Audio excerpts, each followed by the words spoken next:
It doesn't feel real that we're here, does it? No. High in the Andes lies the heart of Inca culture, a place where Quechua traditions still live on in small agrarian communities, where terraced mountainsides stretch across the landscape, and where generations have adapted to life in some of the world's most impressive scenery. Every year, more than 1 million people make the journey here, drawn to the same thing, the chance to stand among the remnants of a civilization that feels shrouded in mystery. When people think of Peru, the chances are they picture the Sacred Valley and Machu Picchu, the holy grail of Peruvian attractions, the place many people spend days trekking through the mountains to reach. And while Peru's far more than this one destination, there is no denying there is something special about this place. Subscribe to join us as we journey through Peru's Sacred Valley over the next 3 days on our way to see one of the new 7 wonders of the world with our own eyes, sharing the incredible moments, wow, unexpected challenges, and everything we learn along the way. Because the one thing we know for certain after this trip is you need to experience this for yourself. Highly Machu Picchu!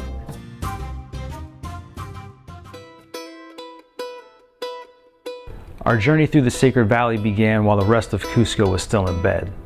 As the sun was rising, our tour bus wound along curvy mountain roads and out of the city, toward our first stop of the day, Chincero, built in the late 1400s by Tupac Inca Yupanqui overlooking the Urubamba Mountains.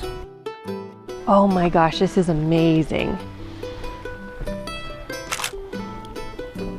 Yupanqui had a series of aqueducts built to funnel water from nearby springs to irrigate the agricultural terraces and livestock. Farming was not the only purpose of this area, but may have been the most important, and still plays a significant role today, producing crops like fava beans, potatoes, and quinoa. The headache of the daughters-in-law, because the girls, before to marry, they must peel the potatoes. They must conserve the original shape. If they can do this, they can marry. Hachong wakachi means is making to cry the daughters-in-law. Alongside the rich produce grown here, Chincero is widely known for its textiles. For centuries, the women of Chincero have been naturally dyeing and weaving textiles from alpaca wool and llama fibers. Both animals have long played important roles in the Quechua community. Beyond serving as a source of food and sacred Incan ceremonies, alpacas here are especially valued for their wool. Here at a local textile cooperative, artisans demonstrate the traditional weaving process for visitors. This is so cool. We're getting to learn how they harvest all of the wool and use natural flowers, herbs, plants, bugs to dye the wool and then make all of their beautiful textiles that you see being sold throughout. And we're drinking some munya tea, which is like their mint and day and mint tea. After washing the fibers with natural soap and water, the wool is spun into thread. Alpaca wool is considered the gold standard of quality, but baby alpaca is even softer. Once the wool is dyed, weaving can begin.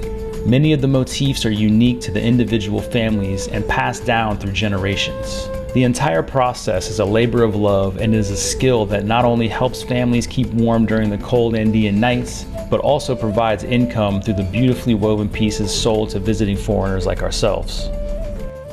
Our journey through the Sacred Valley continued with another hour's drive to Salineras de Maras.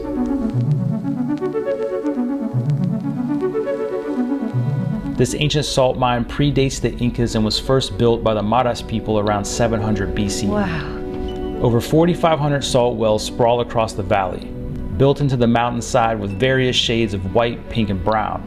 Harvesting happens during the dry season, when the pools are filled with water from a mineral spring diverted through the veins of a hand-carved dike system. It collects in the pools and sits for 3 days until the water evaporates, crystallizing into salt.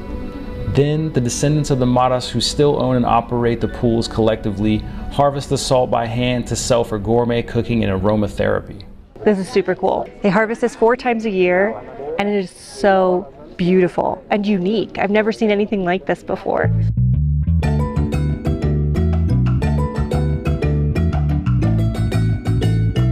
So we tried chicha morado in several places, which is a non-alcoholic beverage made from the purple corn. But now we are trying chicha de jora. It's an alcoholic version, so it's like a fermented beer that dates back thousands and thousands of years. They have evidence of huge chicha containers found in many different civilizations that they would use during ceremonies and things like that. It smells a little bit funky, kind of like a kombucha, foamy on the top, It's very good. Sweet, a little bit fruity, a little bit sour. You can definitely tell this is like fermented naturally, but it's very good, refreshing. I was nervous. You don't need to be nervous. Back on the bus once more, we passed massive mountain peaks on our way to Moray. Once an Incan agricultural laboratory experimenting with cultivating different crops using a conical terrace system. Each terrace is accessible by floating stone steps and has its own uniquely calculated microclimate, where the Incas could test more than 250 crop varieties from different elevations and temperature zones in a single location. Each site we go to, I am just blown away with how detailed and advanced the architectural designs were. It's truly outstanding. By this point, we were starving and probably could have devoured an entire guinea pig, which, yes, is actually on the menu out here. But instead, we settled for the Andean buffet included with our tour before hopping back on the bus for an hour-long drive to our final stop of the day, Ollantaytambo.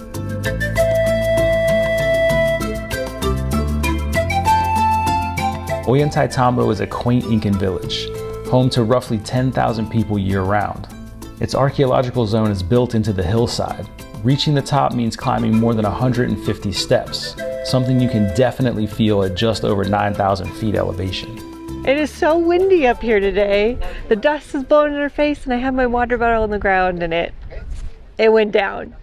Luckily the very kind gentleman who works here went and got it for us. This is a beautiful site. It's our last stop, but it's so busy. I'm very glad that since we're staying here overnight instead of heading back to Cusco on the tour, we can take our time here and really take in the site.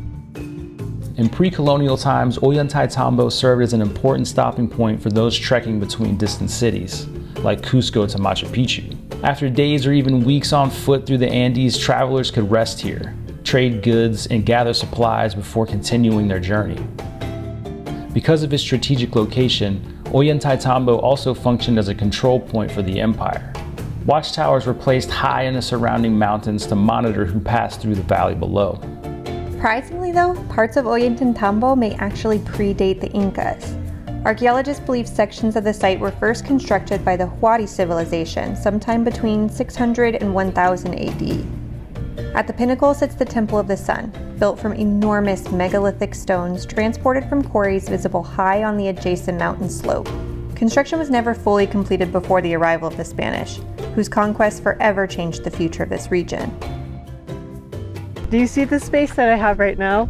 There is no one here. Literally 1 hour difference. All of the tour groups have left, so it's only people that are on a private tour or people like us who are staying the night here. I'm so glad that we ended up choosing to start in Cusco but take our luggage here. We had to be strategic about what we packed because you can't take all of your luggage to Machu Picchu. Our plan worked. There's no crowds. This is way more our vibe. I did enjoy this tour today, and I think if you're on a tight timeline and you want to see everything, what we booked today was an awesome experience. If you have the chance though, I would recommend booking a private tour if it's in your budget, because you just get to spend a little bit longer at each location and they can time it so you're missing the crowds. The crowds here have been a little bit pushy. I think because this is such a popular tourist destination, people from all over the world are coming for this like bucket list trip that people can sometimes forget that everyone else is also here for the same reason. And we've seen a lot of kind of rude behavior. So just do this like a PSA when you're traveling. Just be kind, be patient. We all want those photos, but you don't have to get into a fight to take them. No. But you have to do this. It's absolutely worth it. The Sacred Valley is incredible. We're not even trekking people, but after like seeing the mountains and the landscape we'd be walking through, I was like, let's do a 5-day trek. Let's do it.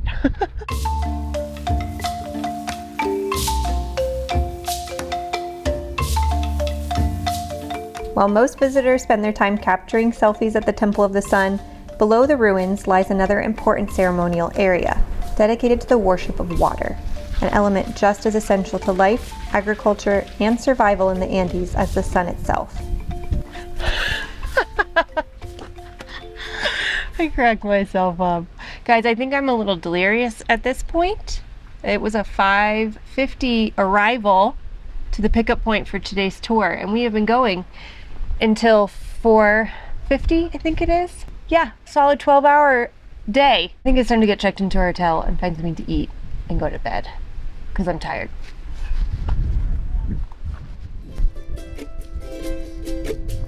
Our room for the night was about a 10-minute walk across Ollantaytambo at the Picaflor Tambo Guesthouse. It was basic but very charming for an affordable price, making it a great value stay for our short time in the village. These beans are not the most appealing in terms of looks, but they taste fantastic. It's also choclo, and you get to grate your own salt from the mine locally. How fun is that? So one of the most popular things in the Andean region is cuy, which is guinea pig.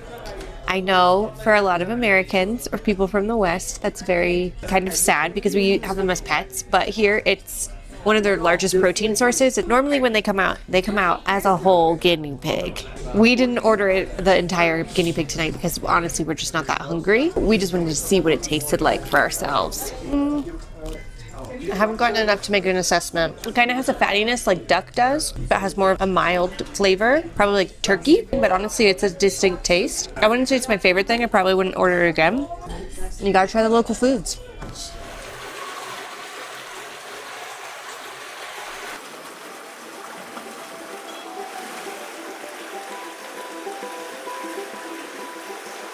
Lured by the sound of water trickling through the cobblestone streets, we woke up early to explore Ollaytantambo, often referred to as the living Inca city.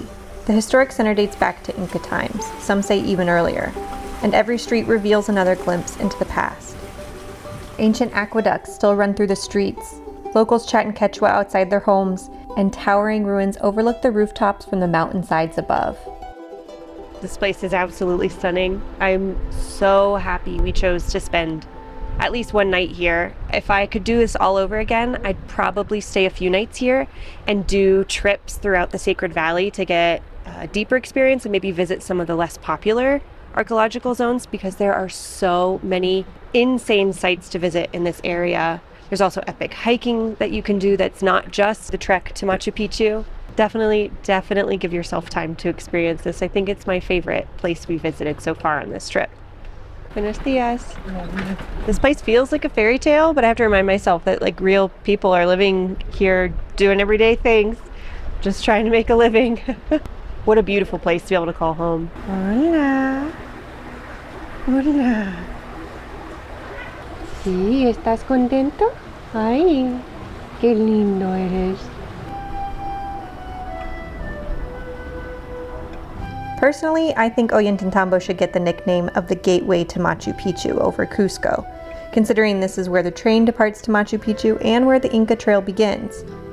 But since I have not been dubbed the official nickname giver of Peruvian towns, we simply made the most of our time walking in the village before grabbing a 3 soles mototaxi to take us to the train station. 3 trains can take you to Aguas Calientes, the isolated town at the base of Machu Picchu, the Inca Rail, Peru Rail, and the luxurious Hiram Bingham. Other than these trains, hiking in on foot is the only other way to get there. We splurged on the Peru Rail Vista Dome for our 2-hour ride, with comfortable seats and panoramic views of the breathtaking landscape. I can't believe it's finally happening. We're on the train, headed to Machu Picchu after all of that planning. This is such a bucket list experience. It feels magical and exciting. I am getting emotional. This is a beautiful part of travel. And I'm just so grateful that we get to do this for a living. We don't take for granted that this is our job. I feel so grateful moments like these, especially. Most trains offer great views, even the budget ones. But this car has access to a special observatory with an open-air balcony, making the slightly higher ticket price totally worth the unique experience. That was insane! That was insane!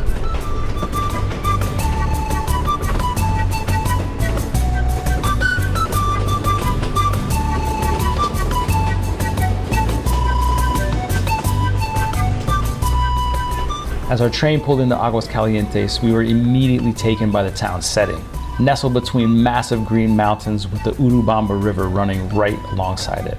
After dropping our luggage and freshening up at the hotel, we set out to explore. Along the way, we passed an artisan market and local children rehearsing for an upcoming celebration, both worthy distractions. But we had a mission to complete first, securing our bus tickets for tomorrow's visit to Machu Picchu. With tickets in hand, it freed up the rest of the evening for us to wander the town and settle in for a memorable dinner. Pleasantly surprised by this meal. It's very good. I was expecting mid at best, and they have happy hour. This town is now driven almost solely by tourism. Everything here is either a restaurant or a hotel or some type of shop. At times it kind of feels a little bit like a touristic beach town in the United States. So it was a little bit off-putting at first as we were walking around, and I expected everything to kind of just not be very good. But this is great. Great, truly. Definitely Peruvian options are your main choice here, but hey, you're in Peru. Take in all of the varied cuisine that you can get. Tonight we got trout with mashed potatoes and a garlic sauce, and then Dennis got a quinoa and alpaca dish with lots of vegetables and this beautiful yellow sauce, which is traditional from here. You definitely don't need more than one night in Aguas Calientes. If you have an early arrival to Machu Picchu, obviously stay the night before. There's really not that much to do in the town.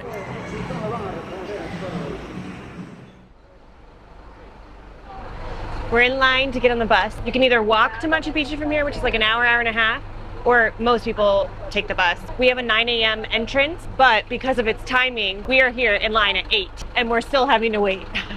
When you buy the bus tickets, you need to either have a copy of your passport on your phone, but the day of, when you're getting on the bus and entering Machu Picchu, it's really important you have your physical passports with you. As the bus lurched up the switchback mountain road, we could feel an air of anticipation from other riders for what lay ahead. Thousands of visitors just like us spent months planning this trip. The moment we had all been waiting for was finally here. Despite the long lines, the crowd moved quickly as we funneled through the gates toward our ticketed circuit.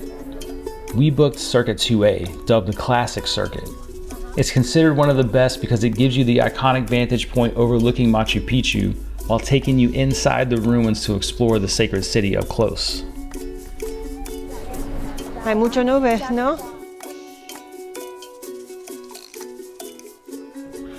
Oh my gosh. You have to come up here.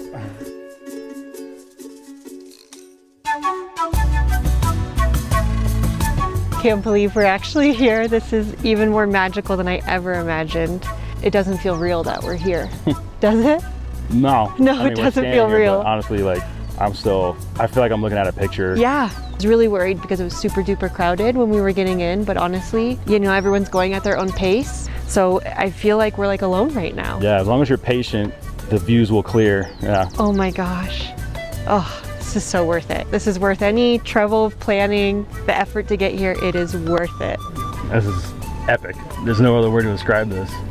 The Machu Picchu archaeological zone is named after the mountain that towers over it to the south. It was originally home to Inca nobility and spiritual leaders who studied astronomy and the natural world. Very few people were allowed access because it was considered one of the most sacred places on earth for the Incas. Originally, it had 9 entrances, which were dismantled after the site was abandoned in the 1500s. Though some modern Quechua people, including our guide, believe it may have never been completely abandoned at all. They didn't abandon. They decide to travel underground. Why I said that theory? Because that mountain, magic, because sometimes the people in the morning in dry season, it's a platillo, you know, the aliens through the mountain and then come out. Under the urban sector, this house, there is a false trapezoidal doorway. It's closed. This is an entrance access to underground to Machu Picchu. Inside this underground has a georadar, the technology, show how it's underground to Machu Picchu. Full Inca tunnels. This tunnel is going from different way, guys. Inside this tunnel, full mummies. And the government said, no, you can't open this. If our ancestors close this because they want to maintain the secret. There are many theories about how Machu Picchu and other Inca sites were built. The scale is difficult to comprehend. Massive stone blocks transported from miles away, shaped with incredible precision and fit together without mortar.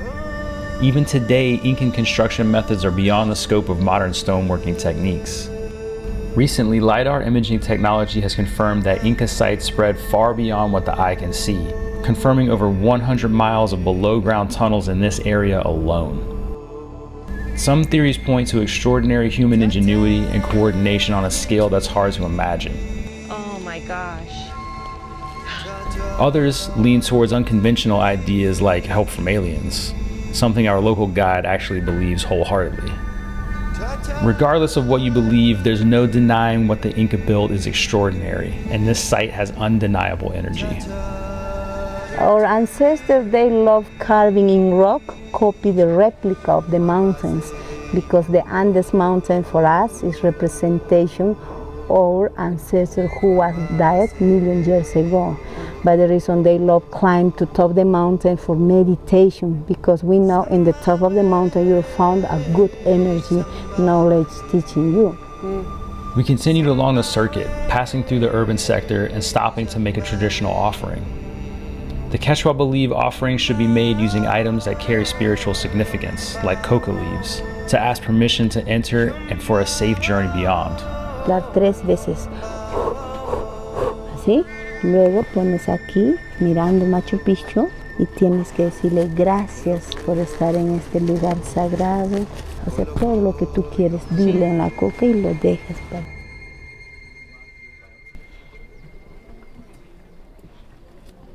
I don't know what we'd do without a tour guide. Honestly, we are learning so much. I've seen a few people here who don't have tour guides and they just kind of walk into the room, look around and then move on. Like they have no idea what they're looking at.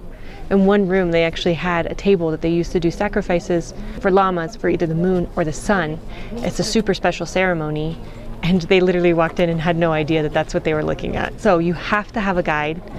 We will have links for a tour that you can book for Circuit 2, but if you want to have the exact tour guide, we'll have her information down below as well. The Inca were master astronomers, leaving evidence of their expertise throughout Machu Picchu. The site itself perfectly aligns with specific mountain peaks and the sun's position in the sky on key solstices and equinoxes. They had observation pools to hold water and reflect the Milky Way in the dry season, and a sunstone that doesn't cast a shadow on the day of the winter solstice. This is the Incan compass. This is north, south, east, west. And you put here and look up, it's exactly how our ancestors, they know to carving in this stone, the Inca compass. Because in dry season, the astronomers, they were checking the southern crosses in the same position. As we explored each room, the entire experience felt unreal. 3 hours passed in the blink of an eye, and the time had come for us to say goodbye to Machu Picchu. Tupananchis kama Machu Picchu means see you soon.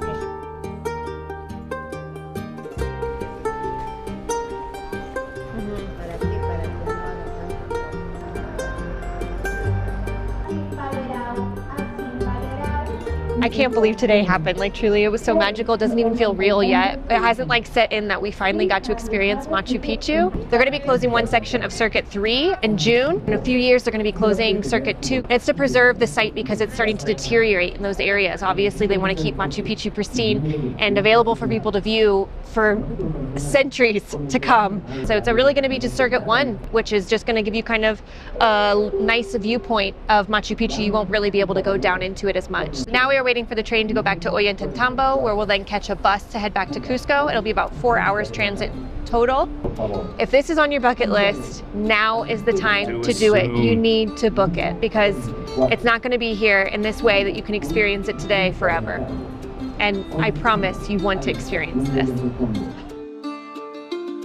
Guys, the potatoes here are stupid good. Oh my God. Anytime you can get potatoes in Peru, just do it.